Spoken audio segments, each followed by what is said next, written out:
سیدنا جبرائیل علیہ الصلوۃ والسلام نبی کریم علیہ الصلوۃ والسلام کے پاس تشریف لائے تھے اور ان سے کچھ سوالات کیے تھے، اور اس میں سے ایک سوال تھا کہ ایمان کیا ہے، دوسرا تھا کہ اسلام کیا ہے، تیسرا تھا کہ احسان کیا ہے، اور چوتھا تھا کہ قیامت کی نشانیوں کے بارے میں بتائیے۔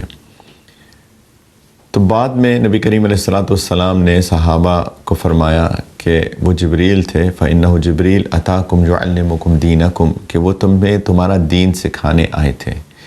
دین، ایمان، اسلام، احسان، اور اپنے ارد گرد کے معاشرے میں جو کیا کچھ ہو رہا ہے اس پہ ایک نظر رکھ کر،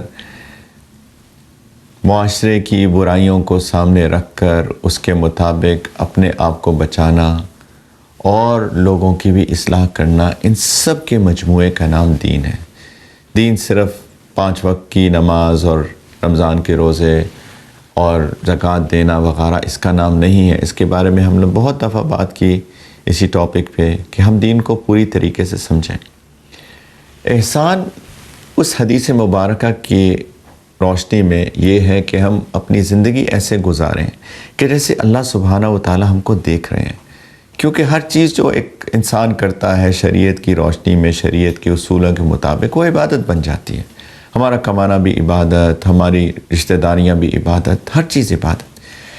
تو احسان نبی کریم علیہ الصلوۃ والسلام نے یہ فرمایا کہ تم ایسے عبادت کرو اللہ کی کہ جیسے اللہ کو دیکھ رہے ہو، نہیں دیکھ سکتے تو اللہ تو تم کو دیکھ رہے ہیں۔ تو ایک تو احسان کی یہ تعریف ہے جو کہ حدیث مبارکہ میں آئی ہے، اور احسان حسن سے نکلا ہے، انسان کو خوبصورت بناتا ہے، انسان کے اخلاق اچھے کرتا ہے، انسان اپنے اوپر قابو پاتا ہے۔ احسان کی ایک اور تعریف بھی ہے، اور احسان کی یہ تعریف ہے کہ ہر 2 لوگوں کے ایک دوسرے پہ حقوق ہیں۔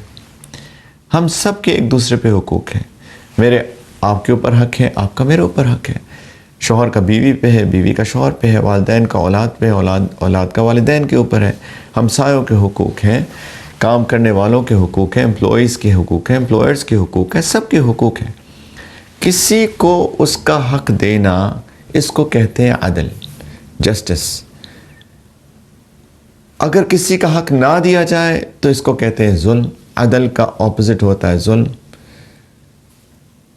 یا باغی، جس طرح قرآن میں آتا ہے۔ اور اگر کسی کو اس کے حقوق سے بڑھ کر دیا جائے تو اس کو کہتے ہیں احسان۔ اللہ سبحانہ و تعالیٰ نے قرآن پاک میں فرمایا کہ ان اللہ یأمر بالعدل والاحسان وایتاء ذی القربى، سورۃ النحل کی آیت نمبر 90 ہے، 90۔ اللہ تعالیٰ حکم دیتے ہیں عدل کا، احسان کا، اور قریبی رشتہ داروں کو دینے کا۔